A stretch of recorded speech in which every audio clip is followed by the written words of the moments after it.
Hello, Deck It Out Juniors.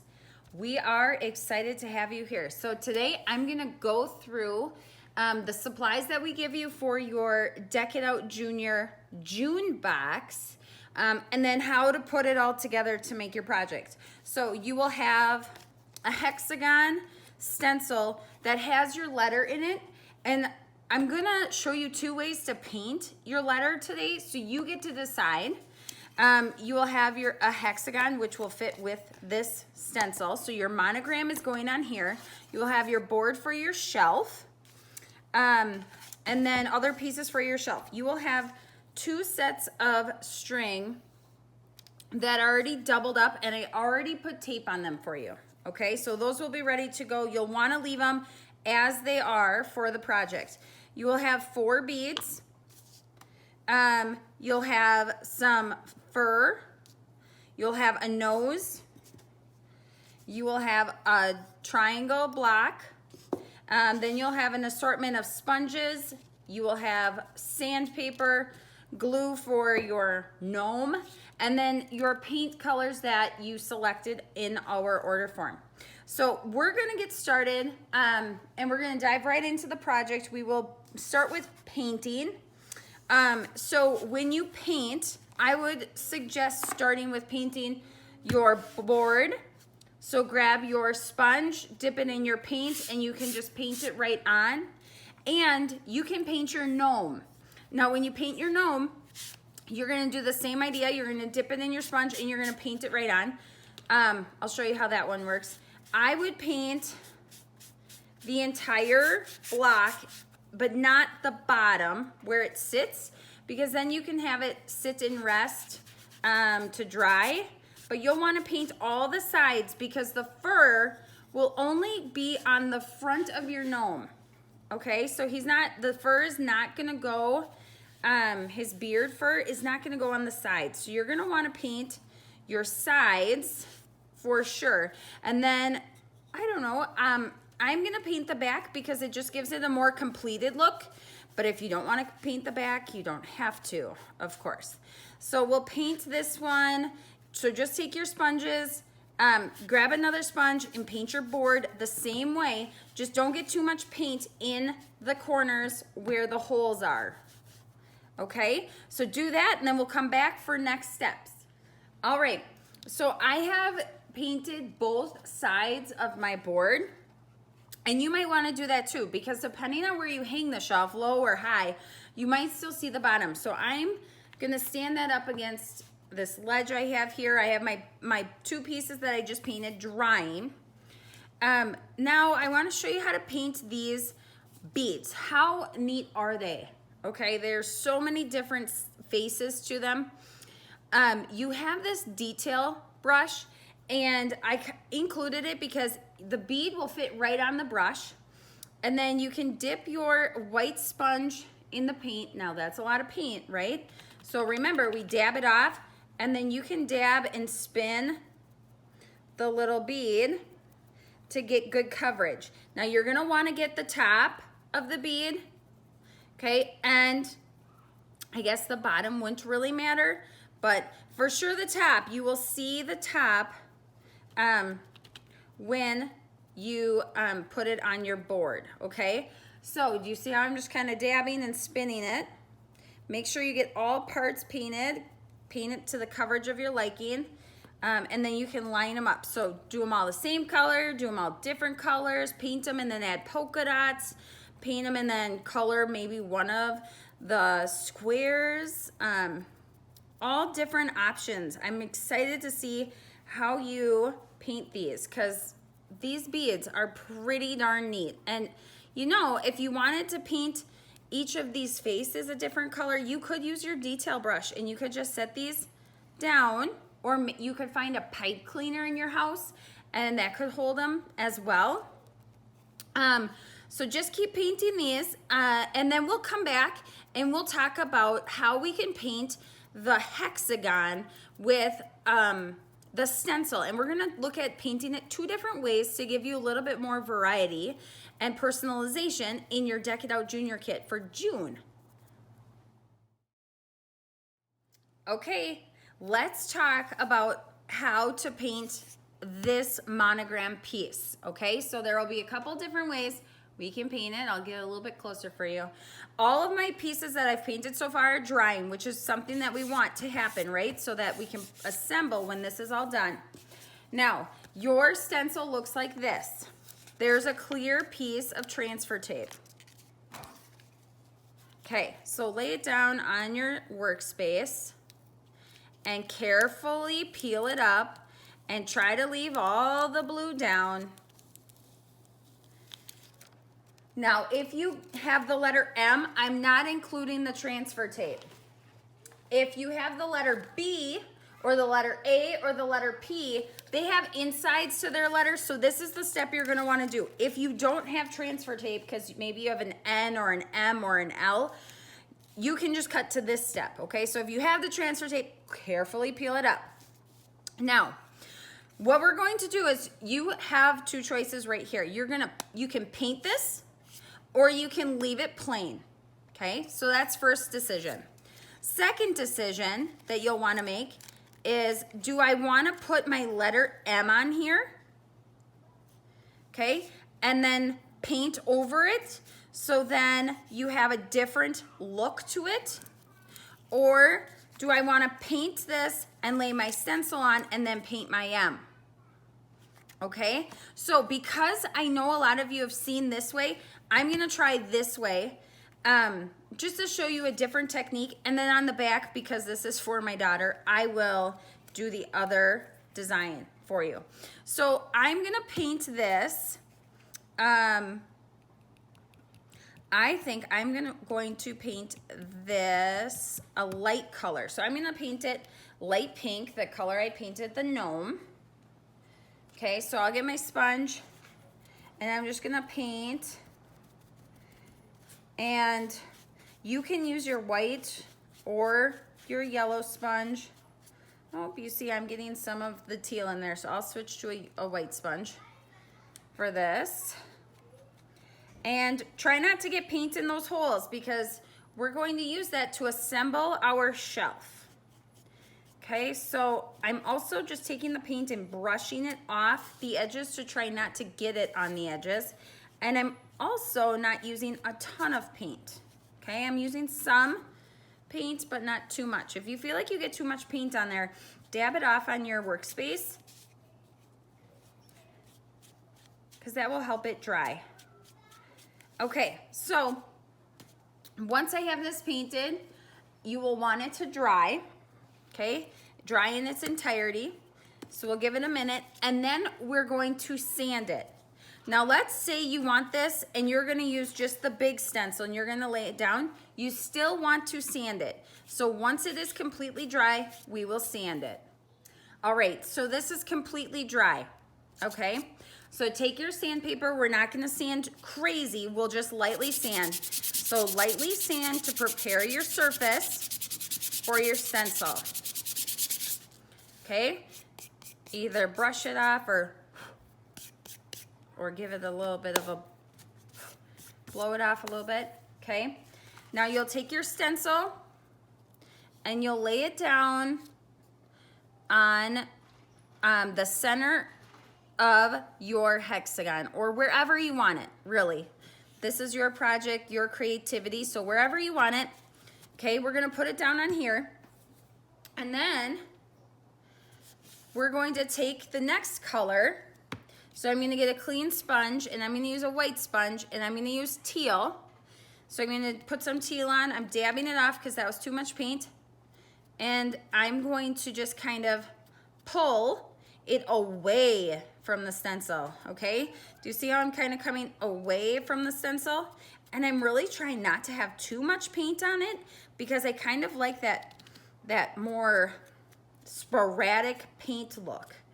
Okay, I'm trying to make it a little bit different than if I were to just put it, the stencil on there. So this is where you can have a lot of creativity. Maybe you're gonna use all three colors on this spot. That would be really cool.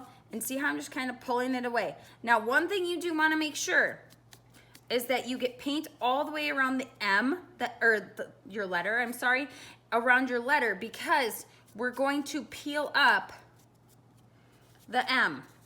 So do you see how I got it all over and it's kind of sporadic? It's really fun, okay? When you're done, you're gonna peel up your M, and now look at that. That's a pretty neat way to have it. Okay, you guys, so now that we've looked at this technique, which is super fun, let's flip it over. I painted the back of this. So again, same idea, sand it, nothing too crazy, lightly sand it to prepare the surface, okay? And then take your stencil. Oh, you know what? I will do this for you guys. If you're using this one, I will show you that you'll lay down your transfer tape. So peel out your letter.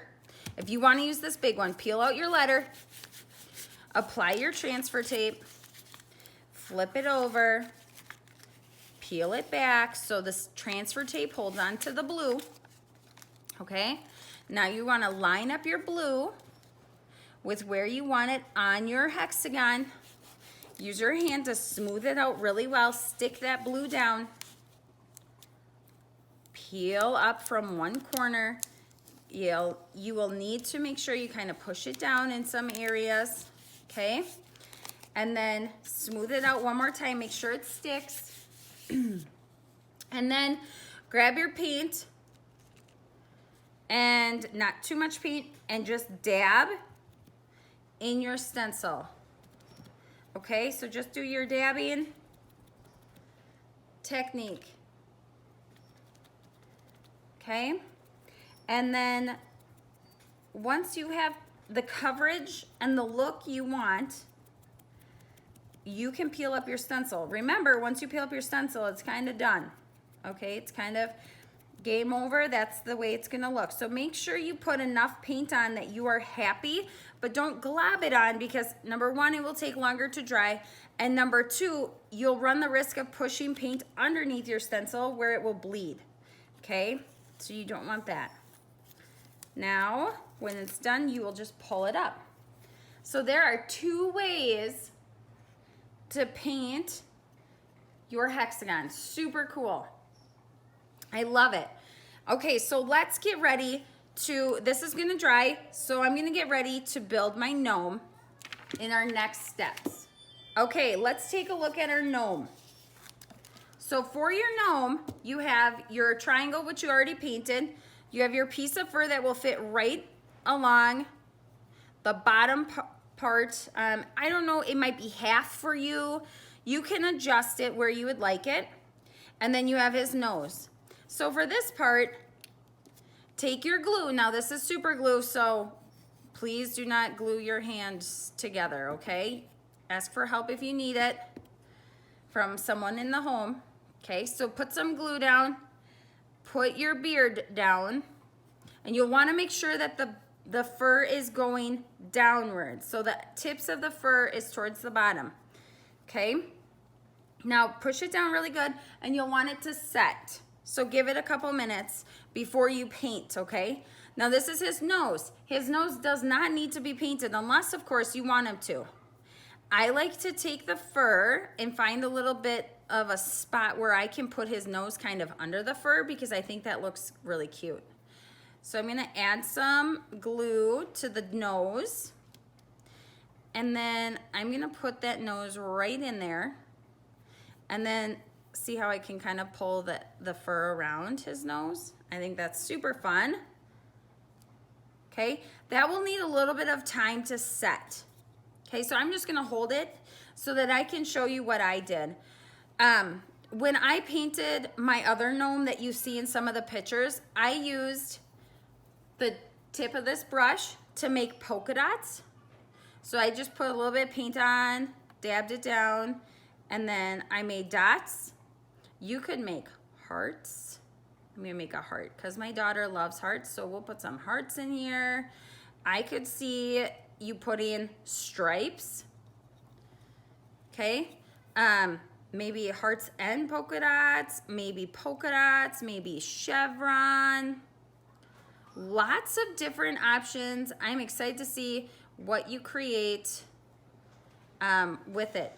But really, I'm just using the little brush to achieve this look. And maybe if I wanted to do stripes, I could take and use my paintbrush like this and kind of do stripes across. And they don't have to be perfect, you guys. They can just be different thicknesses and kind of sporadic on your gnome. And if you're not too worried about paint mixing, you could kind of mix them and kind of do different effects, because now I'm just picking up more paint and kind of smearing it in.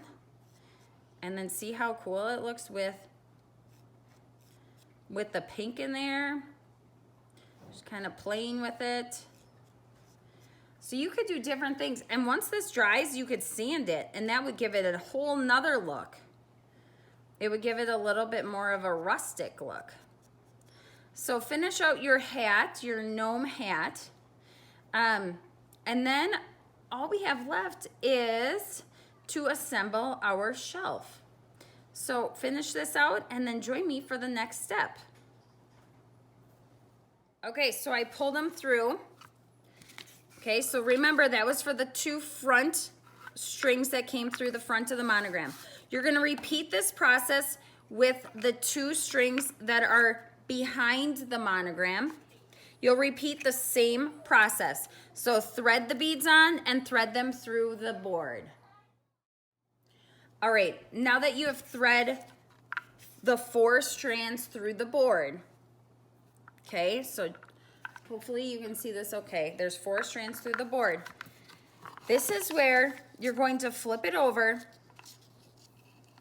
okay, and you're going to want to adjust the spacing of your shelf to be equal in all 4 strings, okay? So, and determine how long you want this main cable. Keep in mind that, that we are taking and we are tying these all in a knot together at the bottom. Okay, so I'm going to take these and I'm going to knot them. So I'm going to loosely do this. My thumb is still in there so that I can make sure that all of my sides are equal. Okay, so I'm going to take that and I'm going to tie this knot so that I have a little bit of kind of a tassel look at the bottom. Okay, and then you are all set with this part. So you can hold it up and it will kind of adjust. Shakes itself out. There is your shelf. Now we're going to talk about, there will be one more piece of string included for your top of your M, and you're going to thread that through and knot it. So let's do that step next. Okay, this piece you will just take through. It is not taped. Okay, you'll just take it through and then you can tie it in a knot, or I like to just loop knot the pieces at the top, whatever is easiest and most convenient for you guys at home. Okay, and from there you will make your loop and you will be all set to hang. So there's your shelf, you guys. I would, and I will, trim off these pieces of tape so you don't have them hanging under your shelf. And now you're ready to go hang this shelf up in your bedroom or in your bathroom or wherever you would like to hang it. Okay, so here's your hanging shelf, which is so cool. And then your gnome will sit on your shelf. And I will do a picture for you at the end of this video so that you can see how this all turned out. But he is pretty darn cute. So thanks for creating with Deck the Halls DIY Studio. Thanks for joining us for your June Deck It Out Junior box. We are excited to see how you put your box together, which colors you choose, and how you design this project. Be sure to follow us on social media and get social with us. Share your pictures, tag us in your photos. We love to see what you're creating. Have a great day, juniors.